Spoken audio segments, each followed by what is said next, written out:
మన తిరుపతిలో ఉన్న గంగమ్మని కడప నుంచి ఎందుకు తీసుకొచ్చారో మీకు తెలుసా?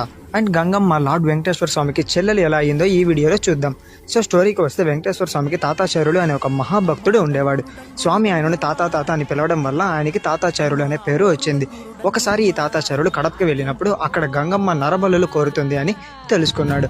అప్పుడు తాతాచార్యులు తన మంత్రశక్తితో గంగమ్మని బంధించి తిరుపతికి తీసుకొని వచ్చి స్వామివారి పాదాల దగ్గర ప్రతిష్ఠించాడు. ఆయన ప్రతిష్ఠించిన ఈ విగ్రహం వల్ల ఆ ప్రదేశం తాతయ్య గుంట గంగమ్మ అని పిలవడం స్టార్ట్ అయింది. మరి గంగమ్మని స్వామికి చెల్లెలు ఎందుకు అంటారంటే, ద్వాపర యుగంలో శ్రీకృష్ణుడు పుట్టినప్పుడు వాసుదేవ ఆయనని రేపల్లకి తీసుకొని వెళ్లి యశోద పక్కన పెట్టాడు. అప్పుడు శ్రీకృష్ణ యోగమయ్యకి చెప్పాడు, కంసుడిని ఎదుర్కో, నెక్స్ట్ జన్మలో గంగాదేవిగా పుట్టి నీ శక్తి చూపించు అని.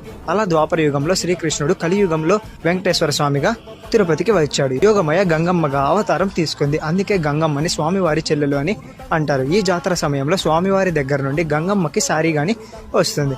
అందుకే ఏమో తిరుమలలో బ్రహ్మోత్సవం 9 రోజులు ఎలా గ్రాండ్ గా జరుగుతుందో, తిరుపతిలో గంగమ్మ జాతర కూడా 9 రోజులు అంత గ్రాండ్ గా జరుగుతుంది. మన తిరుపతిలో మెయిన్ గా 7 గంగమ్మ టెంపుల్స్ అయితే ఉన్నాయి. బస్ స్టాండ్ దగ్గర తాళపాక పెద్ద గంగమ్మ టెంపుల్, మార్కెట్ దగ్గర శ్రీ తాతయ్య గుంట చిన్న గంగమ్మ టెంపుల్, కోట దగ్గర వేషాలమ్మ టెంపుల్, ఇంకా మున్సిపల్ ఆఫీస్ దగ్గర నడివీధి Gangamma temple, and bus stand opposite new road లో ముత్యాలమ్మ టెంపుల్, ఇంకా డిఆర్ మహల్ దగ్గర మాతమ్మ టెంపుల్, ఇంకా లాస్ట్ అయితే Reliance back side Ankalamma temple. ఈ టెంపుల్స్ అన్ని గంగమ్మ సిస్టర్స్ అని కూడా అంటారు. ఈ వీడియోని మీ వాళ్ళకి షేర్ చేసి మన గంగమ్మ గురించి తెలియచేయండి. జాతర స్టార్ట్ అయ్యాక ప్రతి వేషం వెనుక ఉన్న స్టోరీని తెలుసుకుందాం.